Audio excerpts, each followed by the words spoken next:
Mehsana live ન્યૂઝમાં આપનું હાર્દિક સ્વાગત છે। ગુજરાત સરકારના કેબિનેટ મંત્રી તરીકેનો ચાર્જ સંભાળ્યા બાદ વિસનગરના લોકપ્રિય ધારાસભ્ય ઋષિકેશભાઈ પટેલ સાહેબનું વિસનગર ભાજપા કાર્યાલય ખાતે ભારતીય જનતા પાર્ટીના કાર્યકર્તાઓ દ્વારા ઉત્સાહભેર ભવ્ય સ્વાગત કરાવવામાં આવ્યું હતું। આ પ્રસંગે મોટી સંખ્યામાં કાર્યકર્તાઓ ઉપસ્થિત રહ્યા હતા અને પોતાના લોકલાડીલા નેતાને આવકાર્યા હતા। કેબિનેટ મંત્રી તરીકેની જવાબદારી મળ્યા બાદ ઋષિકેશભાઈ પટેલનું પોતાના મત વિસ્તારમાં પ્રથમ આગમન થતાં જ કાર્યકર્તાઓમાં અનેરો ઉત્સાહ જોવા મળ્યો હતો। ભાજપા કાર્યાલય પર મંત્રીના સ્વાગત માટે ભવ્ય તૈયારીઓ કરવામાં આવી હતી। ફૂલોના હાર અને શાલો ઓઢાડી ભવ્ય સ્વાગત કરાવ્યું કાર્યકર્તાઓએ। મંત્રીએ કાર્યકર્તાઓનો આભાર માન્યો હતો અને જણાવ્યું હતું કે તમારા બધાનો પ્રેમ સહકાર જ મારી શક્તિ છે। હું ગુજરાત સરકારમાં વિસનગર અને સમગ્ર રાજ્યના હિત માટે સંપૂર્ણ નિષ્ઠાથી કામ કરીશ। કેબિનેટ મંત્રી તરીકે મળેલી આ જવાબદારીને હું વિસનગરના લોકોની સેવા માટે મોટી તક માનું છું। આ સ્વાગત સમારોહમાં ભારતીય જનતા પાર્ટીના સ્થાનિક અગ્રણીઓ, હોદ્દેદારો, કાર્યકર્તાઓ હાજર રહ્યા હતા। સમગ્ર વાતાવરણ ભારત માતા કી જય હો અને જય જય ગરવી ગુજરાતના નારાઓથી ગુંજી ઉઠ્યું હતું।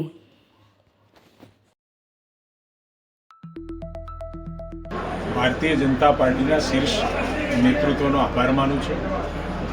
આદરણીય નરેન્દ્રભાઈ, આદરણીય અમિતભાઈ અને આદરણીય નડ્ડાજી અને ગુજરાતના નેતૃત્વએ પણ મારા ઉપર વિશ્વાસ મૂકી અને ફરીથી જવાબદારી સોંપી છે।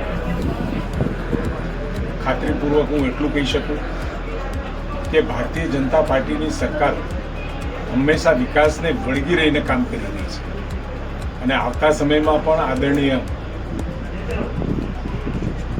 પટેલ સાહેબની, ભૂપેન્દ્ર પટેલ સાહેબની સરકાર આ જ દિશામાં આગળ વધશે। ખૂબ બધા વિકાસોના કામો અને એમાં પણ વિસનગર અને મહેસાણા જિલ્લામાં ભારતીય જનતા પાર્ટીની સરકારોનો આપણને લાભ પણ મળ્યો છે। વિસનગર એનું ઉદાહરણ છે।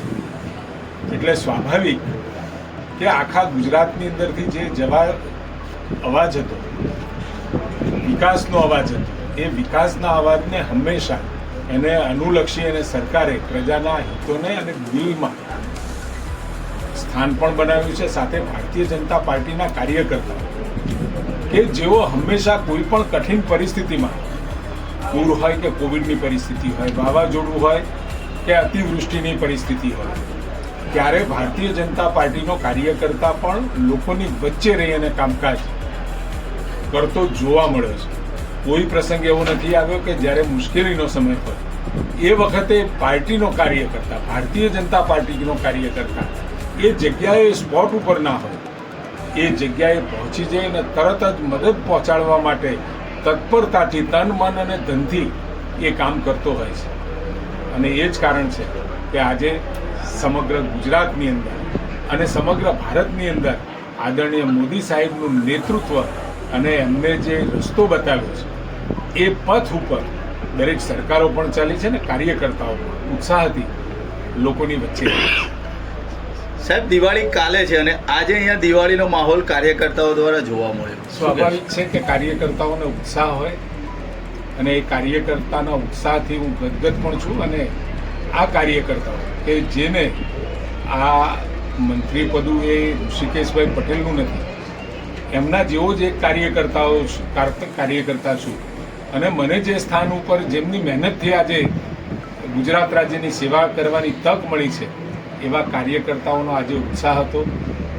મને પણ ખબર નહોતી જ્યારે હું ગાંધીનગરથી આ દિવાળીનું વેકેશન છે અને દિવાળીના વેકેશનમાં આવ્યો એટલે અહીંયા ઓફિસે આવતાની સાથે જ ખબર પડી કે કાર્યકર્તાઓ બધા ભેગા થઈ ખૂબ આનંદથી મારું સ્વાગત કર્યું છે।